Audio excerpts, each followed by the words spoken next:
The trip had been brutal, but Jaden was here. At least he would be as soon as he got checked in and out of this front reception area. People were coming and going, and for some reason he hadn't expected this much movement inside. A huge orderly was behind him and patiently stood to the side as a group wandered outside. Jaden looked around the reception area. Offices were on the left, and great big hallways headed off in two directions, with him sitting at the right-hand corner. A woman stepped out of one of the offices and smiled at him. He looked up and frowned. "I'm Danny Hathaway," she said as she reached out a hand. His eyebrows shot up in surprise. "Hi," he said. "Thank you for accepting me." She nodded with a big smile. "I have to admit that Ian gave you a great reference."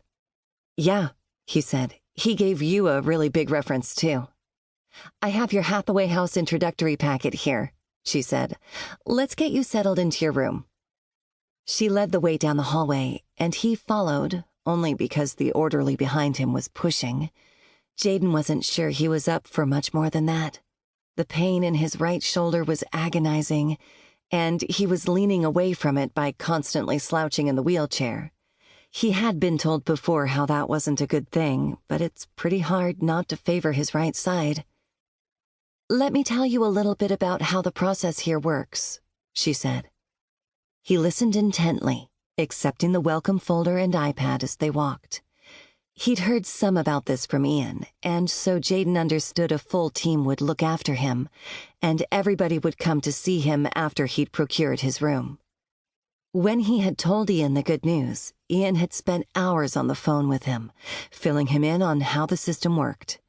But that wasn't the same thing as actually being here and seeing it for himself. When they got to one of the rooms, she pushed open a door, and he was wheeled inside, noting a large, comfortable-looking bed and all the overhead equipment that went with anybody who was physically disabled. He stared and studied the bars. "One day I'd rather not have those there." "When you leave here," she said, still smiling, "it's our hope that we don't have to worry about getting any of this installed in your future home." He looked at her in surprise and then slowly nodded. He didn't say what was in the back of his mind, which was that he never really expected to return to independent living. He'd been living in the VA system for so long that he forgot another world was out there. This was a new world. He wheeled himself slowly to the window, almost floor to ceiling, low enough that he saw out even in his wheelchair. "Green grass and horses," he murmured. But his eye caught a great big Newfoundlander dog walking beside a man.